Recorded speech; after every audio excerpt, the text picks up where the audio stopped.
Hi, my pretties. Welcome back to my channel. I know it's been a couple months since I posted anything. The reason for that is A, kind of been procrastinating. B, kind of didn't really have any inspiration on what to record. C, classes. And D, dealing with like mental and physical health issues. But that's all. I wouldn't say all in the past, but it's a work in progress. But I'm filming this video because it's been 3 years since, yeah, it's been 3 years. Sometimes I'm like, am I in 2026 or 2025? The years kind of just blur together after a while. But yeah, it's been actually 3 years since my suicide attempt. And I didn't realize it until like I went on Facebook and saw a post. You know, like Facebook, they have like, oh, on this day you da da da on whatever day. Yeah, didn't realize that was literally like 3 years ago. I don't know why I keep thinking it was 2 years ago and it was 3 years ago because it happened in like 2023. But like looking back on how I got to that point into like now, totally two different people. Because at that time in 2023, I was like around the suicide attempt. I was only 24, so I was still pretty young, still navigating life. I mean, like I'm still navigating life, but a little more mature, a little more. And the reason why I did take my life is because I was rejected by a guy, and it worked out for the better. Had he not rejected me, I would not have been in therapy. I would not have been able to like really better myself, as well as get like proper diagnosis for my anxiety and depression, as well as my suicidal ideations. That stuff would have still been, I would have still gone on with life with that undiagnosed, and just gaslighting myself that I'm fine when in reality I'm not fine. But like, but what's so different now, like when it comes to like relationships for me, is like I'm, I mean, like I am looking for like a long term relationship, but I'm not trying to like force something to happen, because I'm like, half the guys I be with are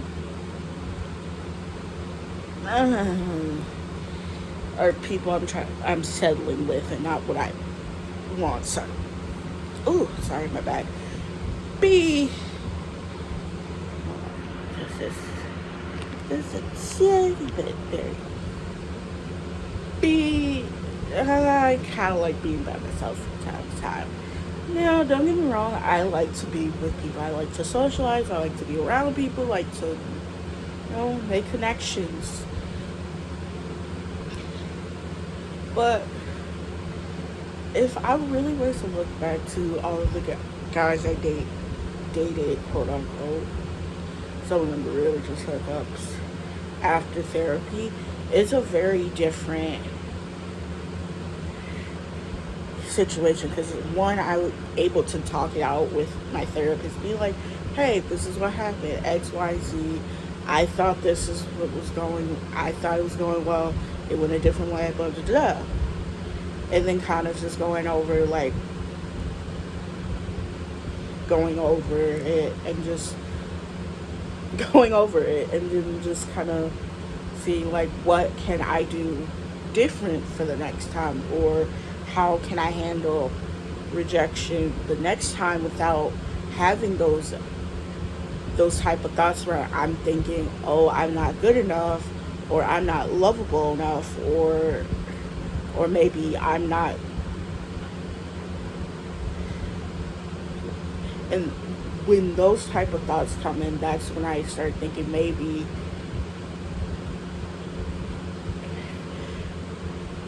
so sorry, sometimes I pause when I think, Well, when I get to those type of thoughts where I'm like, I'm not good enough, maybe I'm not lovable enough, I'm not pretty, there's got to be something wrong with me. Those type of thoughts, those negative thoughts that are like in the front of my mind, make me start thinking self harm. And self harm could lead to me wanting to be like, maybe I should end my life. And before the suicidal attempt 3 years ago, I actually did write a whole suicide note because I was rejected by another guy.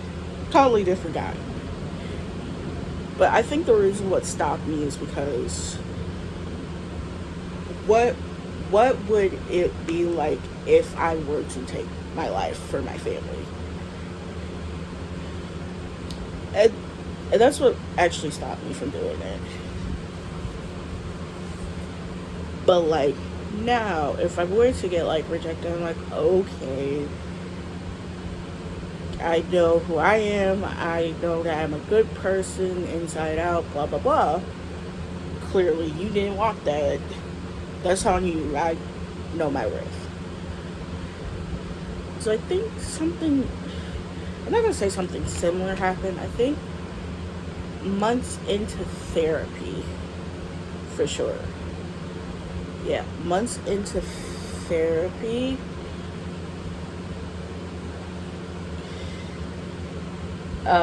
I was going out. I'm gonna say going out, but hooking up with somebody else, and they ended up ghosting me. And I talked about it. After I was like, okay, yeah, like I was like, okay, can't really like control how somebody else is responding. I can only control how I react to certain things. And I just left that be, moved on. Something else. Then going into like 2024, hooked up with a couple other guys. Um, One ghosted me. Also, I was like, yeah, okay, whatever. Not my problem. Um, Similar with another guy, but this time we actually at least met up twice. Yeah, but I don't think yeah, I haven't heard from him in forever. Uh, like going later into that year, one guy I actually was with prior to therapy, we hooked up, and I ghosted him. I, it wasn't like out of malicious or anything. It's just like I just don't think he he's right for me after like really sitting there thinking like. I also like realizing he's not really that cute. But yeah, but recently, as of like these last few years, relationship wise, I'm like, okay, I can't be upset. Like, how? I'm looking for the proper words. When I match with people like on Tinder or Bumble or whatever dating app, and we start having conversations like back and forth, and they're like, "Hey, let's meet up." Sometimes I don't have the time or the funds to meet up, and they get all up in their feelings and be like, ghost me. I'm like, whatever, you can't handle that. I'm not, I have a schedule, I have other things to do. Not worth my time. So yeah. Ooh, sorry. I hate when hair like gets blown in my face. It drives me up the wall. Like I can't explain it. Like I absolutely hate it. It's like so irritating. But yeah, like looking back to where I was 3 years ago, not only was I into like my young 20s, like I wouldn't say early 20s, but I was like close to my mid 20s, but I was still like had a lot of growing up to do, as well as like a lot of looking inwards and figuring out why do I need so much validation from men to feel good about myself, and why am I looking so hard for a relationship at at this point. Now, like at 27, it's more different. It's very different now. I'm just like, I don't care if I am able to find a relationship. It's not like on my bingo. Not on, like, it's, how do I explain? It's not a priority. Going out with guys, that's different, you know? Gotta brush up. But, like, yeah, like going out, getting to know people, getting to know what I am looking for into a partner, that's, I mean, like, it's not top priority, but it's still a high priority. But like looking for like a long-term relationship where I could be like, oh, I have someone to go out with during the holidays or whatever, not really a priority. The main the main thing is actually like more personal stuff, like losing weight, finding hobbies I like, you know, things like that that make me happy without having to like look for that validation from somebody else. But also it just has to do with a lot of me growing up and maturing as a woman. But I would have to say, without a doubt, I'm like proud of myself for doing the work in therapy and kind of like figuring out who I am without having to like seek that validation. Be like, who am I to this person? Who am I to that person? But yeah, I'm gonna try my very best to get back onto these videos. If I gotta just do vlogs, we'll do vlogs. Because let's be honest, mukbangs cost money, and at the moment, I don't have a lot of money. The doll collection, I could maybe do like an update. There are a couple of dolls in storage at the moment, but I still can do that because like it's kind of growing as the year goes by. But yeah. But besides that, I hope you guys enjoyed your day, afternoon, or evening until then. Bye, guys.